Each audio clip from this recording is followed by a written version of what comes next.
This trip had everything: incredible rides, great food, emotional fireworks, extremely sore feet, one missing pair of sunglasses, and several moments where I absolutely had no idea where I was going. So let's go back to the beginning. My Disney World adventure officially begun with a drive to the airport and a moderately long day of traveling. The flights themselves weren't terrible, but I had 2 hour layovers that somehow felt like it lasted approximately 3 business days. There's something about sitting in an airport that completely changes the way time works. Eventually, I boarded my flight to Orlando, and several hours later traveling, we finally landed. But we weren't exactly getting off the plane. Apparently, we had been directed to the wrong terminal. They sent us to the wrong terminal. Do we know why? No. They just did. So we sat inside of the plane for like 30 minutes. I don't know. And we were just being in Orlando, but Orlando wasn't quite ready for us. Once I finally got off the aircraft, we finally found like the area where you register to get onto the bus and register like what time you're leaving and blah blah blah. And I had to wait for like another like 10-15 minutes for the bus. After an hour being on the bus, I finally made it back to my hotel room at the Disney All-Star Music Resort and began, well, I didn't make it to my hotel room. I made it to the hotel and began the surprisingly long expedition to the hotel room.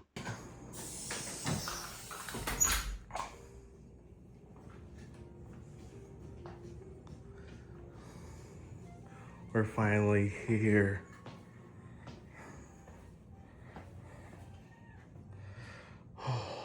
You can hear me breathing like I just had to climb Mount Everest. In reality, I had to walk across the Disney Resort, which is probably like a mile long. Here is a map of what resort looks like. But I had to carry 20 pounds of luggage, which wasn't heavy at all. The bag itself weighs 15. I just had some clothes. Physically and emotionally, it was basically the same thing, climbing Mount Everest. After getting settled, I went straight to bed and managed to get about 7 hours of sleep before my first full park day. I'm not doing what kids do anymore, doing this. The next morning, I got ready and boarded the bus around 7:45 for Magic Kingdom. Once I entered the park and saw Cinderella Castle for the first time, it genuinely felt magical. You see the castle in pictures, videos, commercials, movies, but seeing it right there in front of you is so different. But instead of me talking about it right now, I'll let past me talk about it. So I finally made it here, and I'm just speechless. It's I'm happy to be here. I have no words. After taking the castle, I walked on over to Tomorrowland and immediately got onto the line for the Tron Light Cycle run. And Tron was super incredible. The position you ride in makes it feel completely different from a normal roller coaster, and the launch was intense. The lighting was amazing, and for a few minutes, it truly felt like I've been uploaded into a computer. After Tron, I walked on over the Space Mountain, and I knew that Space Mountain was going to be an indoor roller coaster. What I was not expecting is the people back in the 80s when it was built had some tough backs. I did not realize how aggressively it throws you around in complete darkness. Don't know when the turns are happening. The ride was incredibly tight. I'm not a skinny guy. That those skinny days of my life are completely gone. So I am sitting in this ride, like I'm doing this, and my knees feel like they're coming up to my chest. Like it felt like I was in a shopping cart. Like I don't know, like a Walmart shopping. Well, those are those are roomy. Maybe like a Dollar General shopping cart, if any of you know what that is. But next, I rode Seven Dwarfs Mountain Train, or what was Seven Dwarfs Mine Train, and then I got in line for the Haunted Mansion ride. as I was in line, Haunted Mansion kept breaking down for what. When I got on the ride, it was like apparently the ghosts were experiencing technical difficulties. But while I was in line, I did meet one of Disney's lesser known characters. A squirrel! Okay, the squirrel was just trying to figure out how to get out of there and was freaking out. But there was no lightning lane required. The character interaction was completely for free, and well, actually, it cost me probably $1,600 to get there. After Haunted Mansion, I rode Big Thunder Mountain Railroad and Tiana's Bayou Adventure. Both incredible rides. But at that point, I started to get extremely hungry. Like to the point where your stomach is like not kindly asking you to start to go eat something. It was going like if you start hearing those sounds, that's when it's like, oh, I'm hungry. I have to eat something now. What I had for lunch before I move on, what I had for lunch, it was these nachos with like like this pulled pork that was like braised or cooked in cherry coke. It was so good. Like, and I didn't know where the utensils were, so I was going at it all caveman style. I'm like, oh, but and then until I finished it, I found them. I was like, are you kidding me? But it was so good. But after lunch, I rode Pirates of the Caribbean and went on what became my second favorite ride of the day, Jungle Cruise, just right behind Tron Light Cycle Run. All right, my friends, welcome to the world famous Jungle Cruise, where we are famous around the world for being world famous. My name is Skipper Robert, and I'm going to be your world famous Jungle Cruise skipper today. I'm also going to be your guide as well as your hippo wrestler, lion tamer, snake charmer, dance instructor, and I'm also one heck of a paleontologist. I do say so myself. But it's enough about me, folks. Time to start talking about the Amazon rainforest. And if you guys look right over there, you're going to see the beautiful Inspiration Falls. Now we call it Inspiration Falls, folks, because the more you stare at it, the more it inspires you.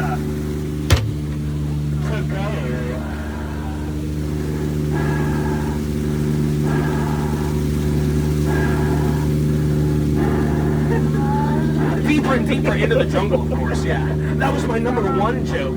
You want to hear my number two joke? No, don't, it's a real stinker. The Jungle Cruise was so fun.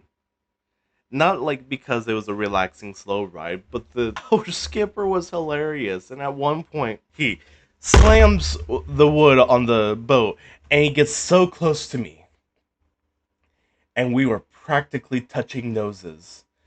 And I just got done using my phone. And as I was turning it off, that's when he does it to me. Is doing that. Like we weren't practically like we were not just practically in the same bubble or same space. We temporarily became one person. But after Jungle Cruise, went into Liberty Square to do the Hall of Presidents, and I did not realize it was going to affect me the way that it did. Now, I know not all of you who watch this may be from the United States, but whatever country you're from, if you are watching this from another country, having that emotional weight of the history of your nation just makes it feel emotional. And the way that the Hall of Presidents did it it was so, I don't know how to describe it unless you had to go. Like you were just sitting there and you just feel this patriotism kick in. And it's just, oh. So, but I eventually went back to ride Tron Light Cycle Run again and Space Mountain, and I finally went to go get dinner. My dinner was like this hamburger, which I don't remember what was on it because I didn't take a picture of it. And it had like truffle fries or some kind of fries next to it. But after dinner, I um, walked around the area trying to find a good spot for the fireworks. I am waiting here, waiting for the fireworks show to occur. I am drenched in sweat. I'm gonna go ride one more deal right after this, right after the fireworks show. and then go home, take a shower, maybe a cold bath, and stand up my clothes because of how sweaty I am. So it's been hot, but fun. And it was like good food, lots of it. I assumed the fireworks were going to start like somewhere around 8:30. No, what I didn't know was going to be a light parade. When the parade began, it was so exciting to finally see it in person. The floats, the performers, everything about it was just made everything feel alive. And it made me forget whatever like troubles I was going through, if I had any. And when it was over, the waiting began. The fireworks were still like 30 minutes away. I didn't want to lose my spot. I had a good spot. I was in the middle of the park. I didn't have a tree in the way. I had direct eyesight of the castle. The issue began with my feet. My feet totally left my body, and they had became two separate entities whose only purpose was to generate pain. And pain all over my feet. Every minute felt like an hour. I tried standing differently. I kept adjusting my weight. I bargained with my shoes. I even took off my shoes, which was maybe gross, but I saw other people do it, and they probably didn't notice I did it either. We were all tight. I couldn't sit down, but nothing worked. My feet were sending signals to my brain that said, "You have betrayed us. I'm sorry that I had to walk 26,000 steps."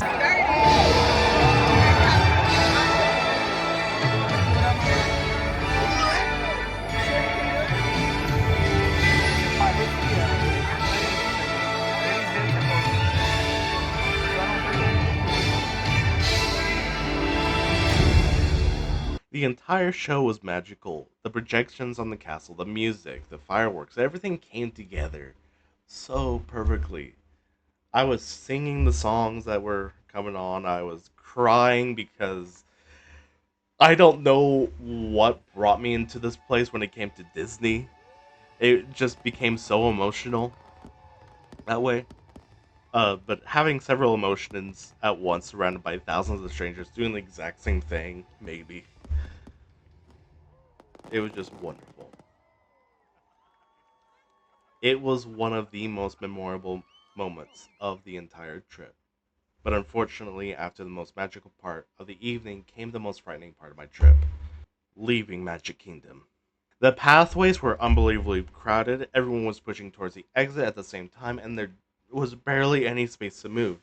Being trapped shoulder to shoulder in such a massive crowd genuinely scared me. I focused on getting to the densest part of the crowd and eventually made it back to the bus area. And took forever. I got there like late enough to I didn't have a seat, so my feet were still. I got to the hotel. I dropped off my bags. I went to go shower. I stood up my clothes because of how sweaty I was. Climbed into bed and like passed out almost immediately. Waking up the next morning was difficult, but every part of my body wanted another 5 hours of sleep. But I had an entire day at Epcot ahead of me, and I wanted to make the most of it. When I entered the park, I finally got to see the Epcot Sphere in person. It is hard. Oh, wow. What a giant golf ball that is. During my time at Epcot, I also got to meet the one and only Patrick Warburton. Devil who'd like to acquaint you with some important safety information.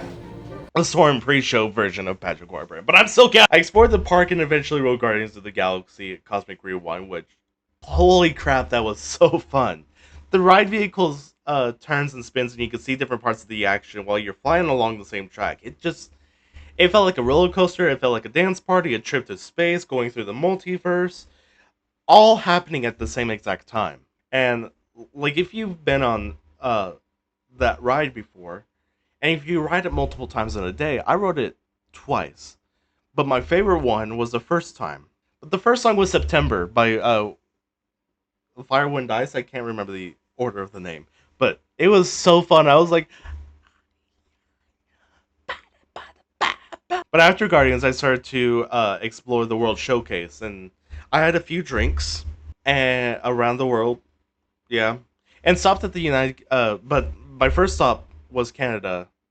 And I was like, okay. But my second stop was the United Kingdom and had fish and chips, which were so good. I didn't record myself. But I made it all the way through around, and I got to Japan, and I started smelling the food. I went, and I was like, I have to make a reservation to this place right now. So I made a reservation at Tepanedo in Japan. But I didn't go there quite yet. I just made the reservation. So I walked around and made it to Mexico. And Mexico was getting into that pyramid was so relaxing. Grand Fiesta Tour starring the Three Caballeros, the boat ride with Donald Duck, Jose Carriosa, and Panchito. Later on, I walked over to Tepanedo in Japan from my reservation. The food was incredible. I love hibachi style food. I even own a flat top just to try to imitate that.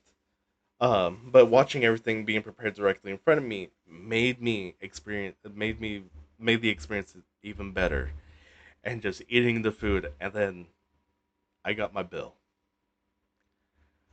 Let's just say I never had to pay that much money for one single meal in my life before.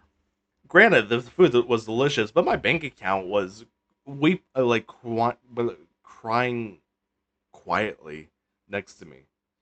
But after dinner, I started walking towards the exit. Before I had to leave, I had to go see this. See this all lit up. That is so neat. Now I'm headed back to the hotel. I'm not as tired as I was yesterday, but that tiredness from yesterday has kicked into today.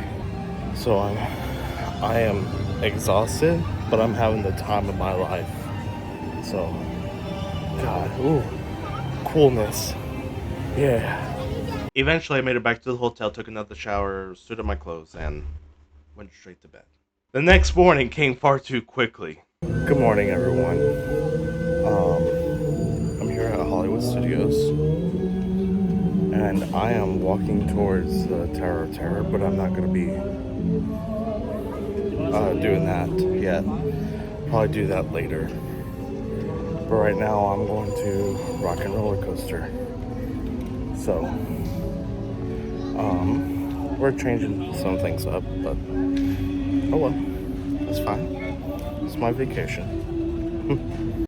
I started my Hollywood studio day with Rock and Roller Coaster. As a musician, I also enjoyed walking around and looking at the instruments in this pre-show area and spending some time around the Muppets and so much fun. Those characters, I grew up watching the Muppets. It was something incredibly nostalgic just to be around those characters, even though they were more of a recorded screen. It was just so fun. So that was super fun. Wow. Probably should have taken off my glasses for that one. But now I am going to the Tower of Terror. There's a short wait line. Why not? Then it was time for the Twilight Zone Tower of Terror. So now we are entering Toy Story Land. Just did Tower of Terror, which was incredibly fun. And Buzz Lightyear. And I just did Mickey and Minnie's Runaway Railway, which was really fun. Wasn't expecting that. So now I'm gonna go see what Toy Story Land has to offer. After surviving the Tower of Terror, I walked in Toy Story Land and got in line for the Slinky Dog Dash. And then I waited and waited and continued waiting and waited some more to the point where I began wondering whether Slinky Dog Dash was a roller coaster or an elaborate psychological experiment designed to test the limits of human patience. Eventually, I reached the ride. Slinky Dog Dash was so fun, and I'm glad I experienced it. I wouldn't call it my favorite ride of the day. I did not go back to ride it again. I enjoyed every second of it when I was on it, but then I moved on. After Toy Story Land, I made my way towards Galaxy's Edge and stopped for lunch at Ronto Rosters. Okay, so I just ordered my food, and I'm walking to there, but it is in Galaxy's Edge, so I'm gonna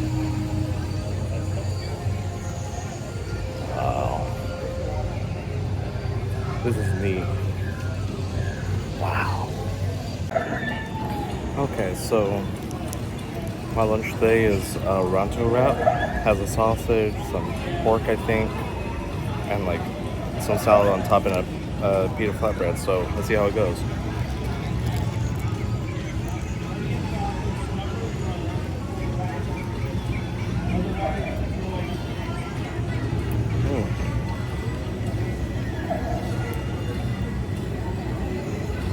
Mm-hmm. Very good. The food was so good. It gave me enough energy to start continuing about two because I haven't explored yet. I was hungry. And then as I was walking around, I'll let past me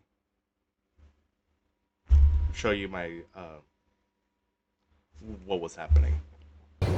So I'm trying to find like all the shopping centers. Like I found some of them right near where my lunch was. Just seeing where my main point is. What's that?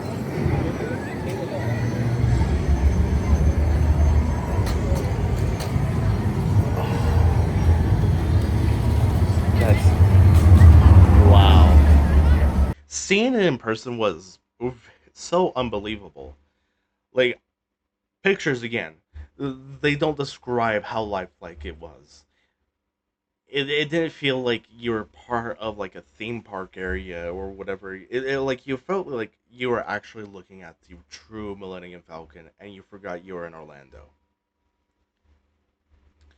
The first ride that I did in Galaxy's Edge was the Millennium the Falcon's Smuggler Run, which I rode that one twice. The first one I was cargo,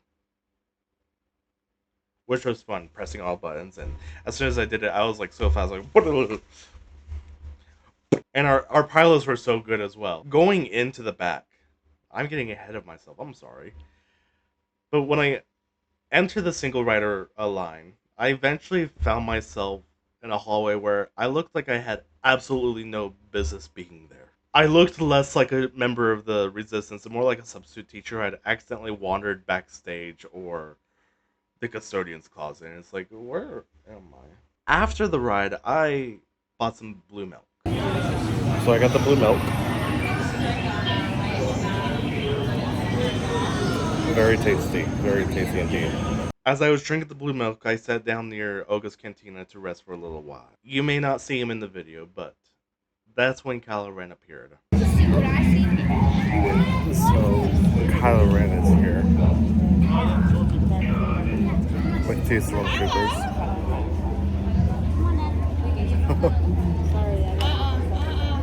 Okay. I did the only sensible thing a member of the Resistance could do. I stayed completely still. Should I have avoided eye contact? Maybe, but I was like the nerd in me was like, and I went, I hope he doesn't look for me because I'd be terrified. But I finally got in line to the Rise of the Resistance. After I found it, I didn't realize there's a whole different section of the park. But I knew the wait was going to be long, but I didn't realize how long. I waited, and I waited, and waited some more. And then I traveled miles of tunnels that I started to think I was personally walking from Earth to another galaxy, or I was getting lost in the caverns of Disney World. But eventually, I finally reached the pre-show and entered the attraction. Rise of the Resistance was so incredible. The scale of everything, the story, the effects, and the different ride systems made it feel like I was actually part of a Star Wars movie. The newer ones, not like the old ones, the newer ones. And it immediately became my favorite attraction of the entire day. I went to Oga's Cantina for some food and drinks, and I had a waitress that was like, "Okay, what do you want?" I was like, I don't know what to get." And it was like, if you want this one, this does some fun things. If you want this one, this is cool. I want one of the cups. Oh, you want one of which one do you want? I want that. And I got the green one. I put that somewhere. It's in my kitchen, and I don't want to get up. But I'll do a whole video of what I got at Disney. I was like, can I just look at this and decide what I want? And she was like, if you want my recommendation, this one or that one. And I went, I'll get that one. I'll get the flatbread pizza. And it was like, really? You're going to trust me? Really? And I was like, yeah. Are you going to let me eat some of it? I was like, uh. And she was like, the answer is yes. And I went, oh, yes. But that was so fun. But after Cantina, I did something that I've been looking forward to the entire trip, which was building my own lightsaber. You could see them back over here. This is the lightsaber that I built. And I had footage, but I guess it didn't upload correctly, so, and do whatever, so it's gonna take me a little bit longer, and I've been delayed so long. This is August, and I went to this trip in July. Beginning of July. But walking out with a lightsaber that I had personally assembled was one of the coolest experiences on the trip. There was nothing like it was great. The next day, I went to Animal Kingdom. Fortunately, past me already quite talked about this during this part of the trip, so I'm going to stop talking and let him take over for a while. Good morning, everybody. Um, this is my last full day here in Orlando. We are going to Animal Kingdom this morning, and roughly about noon today, maybe a little bit beforehand, I'll come back to the hotel, maybe grab a quick bite to eat, go to Typhoon Lagoon for the afternoon. So, hey, that rhymed. That would be too soon. Okay, I'll see you when I get to Animal Kingdom. I am now in Animal Kingdom. Finally made it. Also, my fit today is very basic of me. I'm wearing my swim trunks, I'm wearing this black shirt, and sandals. More like slides. So, yesterday I discovered that my shoes were literally falling apart. So, I decided not to wear them today. And probably not tomorrow while I'm home. So, well. So, we're gonna do both Flight of Passage and Navi River Journey. No, I did not. That's all we're gonna do in Pandora. And we'll see if there's any single rider lines here in the location. Navi is a 10-minute wait, which I'll do that. And then Flight of Passage is a 45-minute wait. I might do that just because of the scenery. So, and since I'm here so early, and with my record of how many rides I can get done in the morning. So I only did the Navi River journey. Flight of Passage got up to 70 minutes. And I was like, no thank you.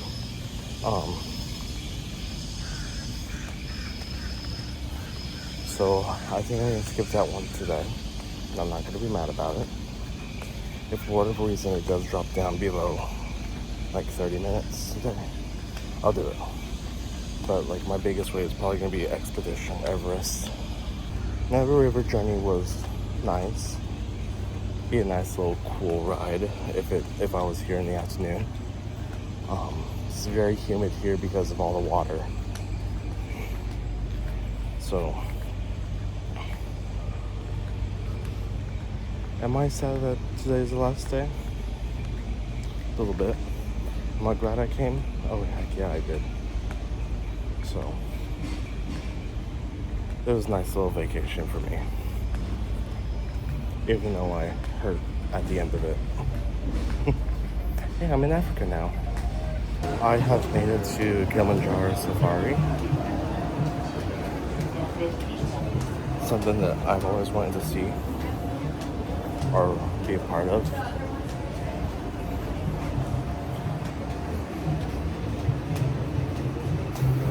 But all I have to do is just wait, and it's not bad.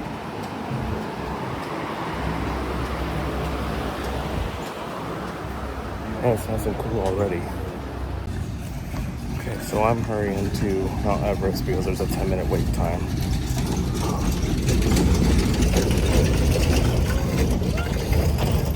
Man, sandals were not the way to go, but I'll make it. I'm trying to walk fast before it builds up time. I am now going into the Cali River Rapids. It's been saying it was closed on the app, but I do see movement happening, so I definitely gonna go on this one. Now I just did the Expedition Everest, and that was so fun. I'm definitely gonna be riding that again before I leave today, here in a couple hours. That was fun. I got a little wet, not much, not enough to mess up my beard. So I'm doing this little trek thing. Not seeing anything so far, but I'll definitely be riding that one again as soon as we get through this.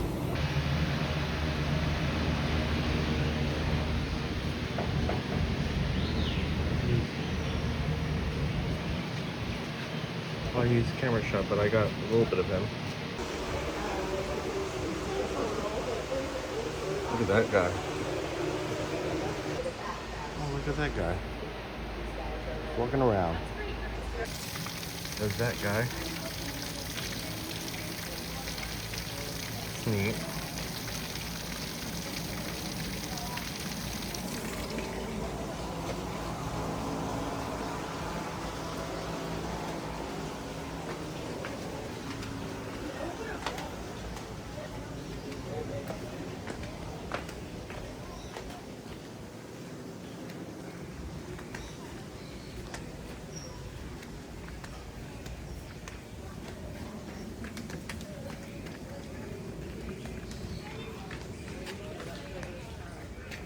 And we are approaching the tiger forest.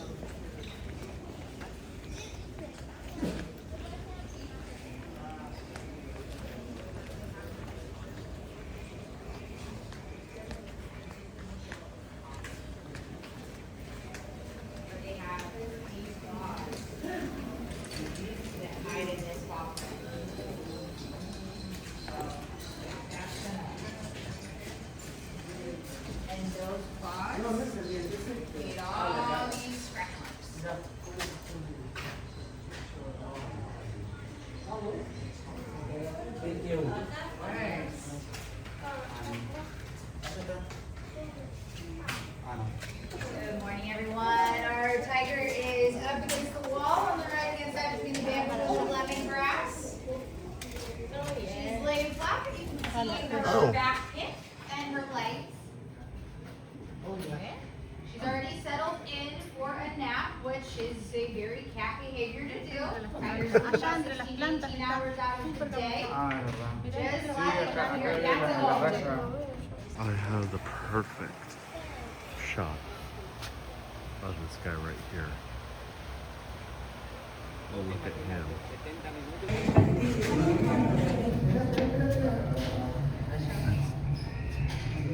Look at him sleeping. So I'm on my way out, and then I see I'm being followed.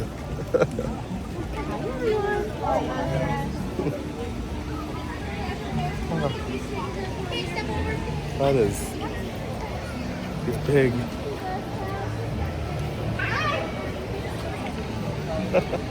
So I just had lunch at the intermission food court. Had a jalapeno burger. It wasn't bad. I didn't really taste much of the jalapeno, but I'll definitely be back here for dinner to see what they have, and again get something. So, and of course I have to get my Coke. Today's one of those days that it's just mainly relaxing and just doing a lot of nothing. So pretty much do that anyways. Plus play games. So why not?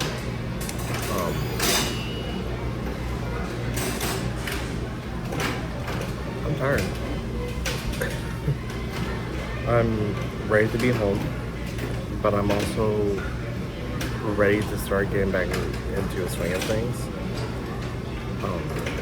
Especially getting back into my classroom, starting to get things prepared, get things all printed out. And we'll see. We'll see what's planned. Yeah. After lunch, and my time at Animal Kingdom, I traveled to Typhoon Lagoon. I rode as many water attractions as I could and spent some time in the enormous wave pool. Unfortunately, the wave pool claimed a victim that day. My sunglasses.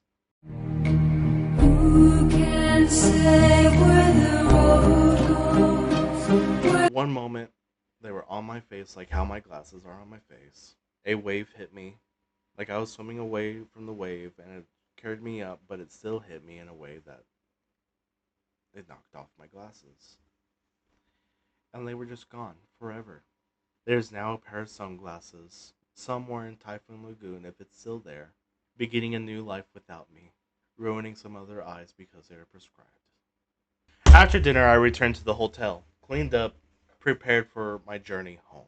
I woke up about 3 o'clock that morning, in Orlando. More closer to the 4 o'clock, I should say. But I was started waking up at 3, and I finally got out of bed at 4. This next clip picks up after TSA, and like after I made it through security and everything at the airport in Orlando. I am finally at the airport. I finally got through TSA and figured out how to get through it. And good lord, I need to figure out whatever my beard's going through. But I gotta figure out if I can get my lightsaber stored in like a closet somewhere. So, but I just hang out for a little bit under an hour now, so we'll see. So. The first part of the journey went well, but after arriving at my connecting airport, I got lost. In typical Zach fashion, I'm lost, or I missed it. So I walked like a mile already, and then like I'm still in the same terminal as I landed in. I'm trying to get from Terminal E to Terminal B, and I missed a turn. Typical Zach fashion. There it is, right by the auntie hands that I definitely didn't look at and crave. I feel airports are generally designed to make it feel like you're in an escape room, except you're carrying luggage all over the place. Your phone battery may or may not be dying. My phone was completely charged before going to the airport, so I was fine. And missing the final clue could cost several $100s, but I had 4 hours to kill.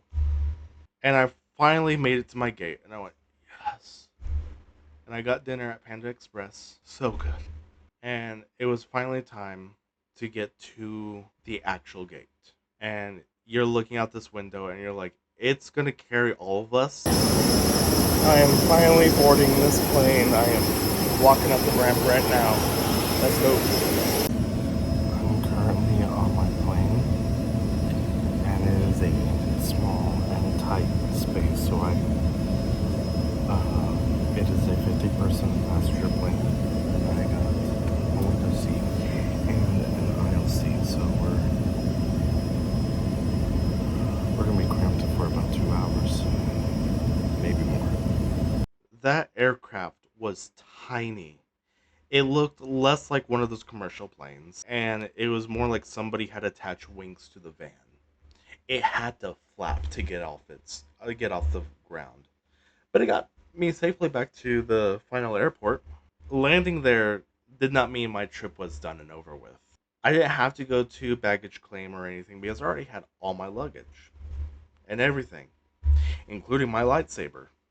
I still had to load my luggage in my car and drive 2 hours home. When I said I was living in the middle of nowhere, I meant I was living in the middle of nowhere. By this point, I am completely exhausted. I spent several days walking through the theme parks, waiting in airports, sitting in airplanes, and trying not to get lost. Now, I had to stay awake for this final stretch on the road for the final part of my journey. Eventually, I made it home, carried everything inside, and officially completed my Disney World adventure. This trip was so exhausting, expensive. I think my final bill was $3,000 for just myself, which is actually, when you think about it, it's not bad. Star Wars Day cost me $500, more or less. But like the food, Tepaneta was like $130, which we're getting up to closer to $2,400 at this point. And then like buying other crap here and there, like the drink, like all the drinks that I had, maybe an extra 120. The all the food combined, that's another $100 or so. Like after it stacks up, it was probably closer to $3,000 that I spent. And luckily, all of that wasn't all together. 1,600 of it was paid up front whenever I was registering for the trip and buying it. I rode incredible attractions, explored 4 parks, visited Typhoon Lagoon, built a lightsaber and bought another lightsaber, cried during the fireworks, somehow walked enough miles to permanently damage my relationship with my feet. They were stressful moments. Leaving Magic Kingdom was probably the one thing I did not like, unless you were talking about the one flight delay that I had, but we're not going to talk about that. But they were also experiences that I will remember for the rest of my life. Disney World truly feels like its own world. It's purposely meant to be in. It's like a bubble, a weather bubble. And for a few days, I got to live inside the bubble. Thank you for coming along with me. Hit that like button down below, subscribe, and I will see you in the next video. Bye bye. Why do I do the bye bye like Markiplier?